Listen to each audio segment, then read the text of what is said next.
তো আজকে তোমাদের সাথে শেয়ার করব যে গ্রহণ তো লাগবে আজকে তো তার আগে সবকিছু কাজ-টাজ আজকে ধমাধম করে আগে খাওয়া-দাওয়া করতে লাগবে। তো হ্যালো এভরিওয়ান, আমি রিঙ্কি আমার নতুন আরেকটা ভিডিওতে তোমাদের অনেক, অনেক স্বাগত। তো এখন দেখতেই পারলে স্ট্যান্ড না থাকলে যে সমস্যা যেখানে মানে পারি সেখানে ক্যামেরাটাকে সেট করি।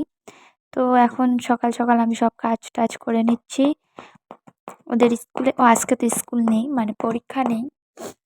পরে পরীক্ষা আছে।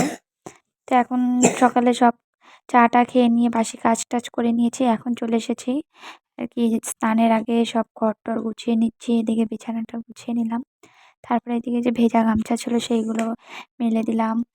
আর যেইগুলো শুকনো কাপড়-টাপড় ছিল সেইগুলো গুছিয়ে নেব। তার মাঝখানে আমি গরম জলটা বসিয়ে দেবো। কারণ গরম জলটা হতে, হতে আজকে ঘরটা অতটাও মানে সময় লাগবে না পরিষ্কার করতে। তো সেই কারণে গরম জলটা বসিয়ে দিলাম। এদিকে সব কাজ করতে, করতে আমার জলটাও গরম হয়ে যাবে। তারপরে স্নান করব। এখনো পর্যন্ত গরম জল দিয়ে স্নান করি। তো যখন ভয়েস দিচ্ছি তখন করি না। মানে এটা কয়দিন আগের ভিডিও ছিল। বললাম কয় তারিখে, যেদিন গ্রহণ লেগেছিল সেদিন। তো এখন বই-টইগুলো গুছিয়ে নিচ্ছি। বই রাখার আমার না খুব অসুবিধা হয়েছে। মানে আগের বইগুলো ঠিকই ছিল। এখন যেহেতু নতুন বই-টই এনেছি আর এই ঝুড়িটা না অনেক ছোট হয়ে গেছে। তো একটা টেবিল আনবো ভাবছি ছেলের পড়াশোনার বই-টইগুলো রাখার জন্য ড্রয়ার সিস্টেম। তাহলে যেগুলো মানে এক্সট্রা থাকে ওইগুলো ড্রয়ারের ভিতরেও রাখতে পারবো। জায়গাও নেই ঘরে। যতটা জায়গা আছে ততটা জুড়েই ভাবছি ওই সাইজেরই একটা টেবিল আনবো পড়ার। তো এদিকে দেখো এই যে বইয়ের র্যাকটাও কিন্তু আমার গোছানো হয়ে গেছে। বললামই তো অসুবিধা হয়। তো অনেক কষ্ট করে রেখেছি বইগুলো। আর এইদিকে এখন এই ইসেটাও ঝেড়ে নেব। শোকেসটা মুছবো। শোকেসেও তো কাপড় রাখার একদম জায়গা নেই। এদিকে দেখো আমি চলে এসেছি। এই যে কিছু সবজি এনেছিলাম সেগুলো প্লাস্টিকেই ছিল।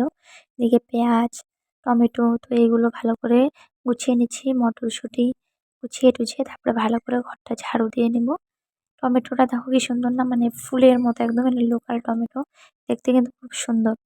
আর এই জায়গায় এই যে এটা হচ্ছে দিদি বাজারে গিয়েছিল। তো আমি বলে রেখেছিলাম টমেটো পেলে আমার জন্য নিয়ে আসবে বেশি করে। সেটাই নিয়ে এসেছে। আর কাঁচা লঙ্কা এদিকে দেখো আনতে হবে। তো এখন ভালো করে ঘরটা ঝাড়ু দিয়ে নেব। ঝাড়ু দিয়ে ঘরটা মুছে নেব। এই ডেইলি এক কাজ তাও করতে, করতে দেখবে মানে কি করব এগুলো কাজ না করলেও হয় না। আর ডেইলি এক কাজ করতে, করতে ভালোও লাগে না। কত সময় মনে হয় যে বাড়ি যাই কয়দিন রেস্ট করে খেয়ে বাপের বাড়ি থেকে আসি। এখন না ডেইলি আর ভিডিও মানে ডেইলি বানিয়ে তারপরের দিন তো আগে করে পোস্ট করতাম। এখন না সেটা আর সম্ভব হয় না। কারণ এই ভিডিও বানিয়ে এডিট করতে আমার অনেকটাই সময় লেগে যায়। এখন যেহেতু ভয়েস দিয়ে ভিডিও দিচ্ছি না, তো সেই কারণে না মানে ভিডিও বানিয়ে রাখি। যেদিন এডিট করতে ইচ্ছা করে সেদিন করি। আর আগে তো অত স্কুলে চাপ ছিল না। এখন তো অনেকটাই চাপ আছে। সেই কারণে ভিডিওটা এডিট মানে করা হয়ে ওঠে না। আর এখন যেহেতু পরীক্ষাও চলছে সেই কারণে আরও মানে বেশি টাইম দিতে পারছি না। তো ওইদিকে আমার বড় ঘরের কাজ-বাজ সবকিছু কিন্তু হয়ে গেছে। এখন চলে এসেছি রান্নাঘরে যে চা আর বাসন-টাসন ছিল সেইগুলো মেজে নিচ্ছি। সকালে চা খাওয়া হয়ে গেছে সেই বাসন-টাসনগুলো মেজে নিলে না দুপুরে বাসন ধোয়ার সময় অত একটা বাসন বের হয় না। মানে এই অনেক বাসন জমলে বেসিনটাও যেহেতু ছোট আর বেশি বাসন জমলে না তখন আর আমার ভালো লাগে না। তো যখন যেটুক বের হয় আরকি ধুয়ে রাখলে অনেকটাই সুবিধা হয়। বেশি বাসন জমিয়ে রাখলে ভালো লাগে না। আর এই বেসিন যতবার ঘষি ততবার মানে নিজের মুখটাও ঘষি না।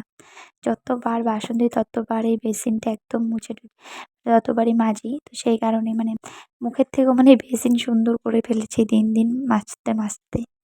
তোমরা কে, কে এমন করো অবশ্যই কিন্তু কমেন্ট করে জানাবে। তো দেখো স্ল্যাবটাও আমার মোছা হয়ে গেল। এখন চলে এসেছি আমি ঘরটা মুছবো, মুছে যাবো স্নান করতে। এখন তো গরমের দিন আসছে সামনেই। তো একবারের জায়গায় ২-৩ বার ঘর মুছবো তারও কোনো ঠিক থাকবে না। তো দেখো ঘর-টর মুছে কিন্তু আমি স্নান করে চলে এসেছি। তারপরে যাবো রান্না করতে। আজকে তো শর্টকাট কিছু রান্না করব। কারণ গ্রহণ লাগবে আরকি। তো অল্প কিছু রান্না করে সেটাই খেয়ে-দেয়ে সবকিছু ধুয়ে-টুয়ে রাখবো। আবার তো আজকে গ্রহণ ছাড়লে স্নান করতে হবে। তো সেই কারণে বেশি একটা রান্নার ঝামেলা নেই। অল্প কিছু বানিয়ে ২ জন মাত্র আর ছেলে তো মনে করো ছোটই। ওর কথা বাদই দিলাম। তো অল্প কিছু রান্না করে ২ জন মিলে খেয়ে নেব। যদিও কিছু খাওয়ার থাকলে তুলসী পাতা দেওয়া যায়। মানে রেখে দিয়ে তুলসী পাতা দিয়ে রাখতে হয়। তো অত আমি আর রাখবো না। আমি একটু কিছু বানিয়েই ২ জনে মিলে খেয়ে নেব। তুলসী পাতা দেওয়ার আর ঝামেলা রাখবো না। সবকিছু করে-টরে রান্নাঘর-টর পরিষ্কার করে রাখবো। গ্রহণ ছাড়লে শুধু ঘর-টর মুছে স্নান করে এসে পরে রাত্রেরটা রাত্রেই বানাবো। সেই কারণে কিন্তু আর তুলসী পাতা-টাতা দিব না। দুজন মানুষ কি রান্না করব, বেশি করে অল্প করেই করে নেব। তো আজকের ভিডিওটা আমি এই পর্যন্তই রাখছি। তো দেখা হচ্ছে এখন তোমাদের যাবো সাথে রান্না নতুন করতে। একটা আজকে ভিডিও নিয়ে। যেহেতু প্রথম তোমরা থাকবে কিন্তু তো অবশ্যই সবকিছু জানাবে তাড়াতাড়ি ভিডিওটা করে কেমন নেব। লাগলো। তো আজকের ভিডিওটা কেমন লাগলো তোমরা অবশ্যই কমেন্ট করে জানাবে আর প্লিজ তোমরা ফলো করে দিও।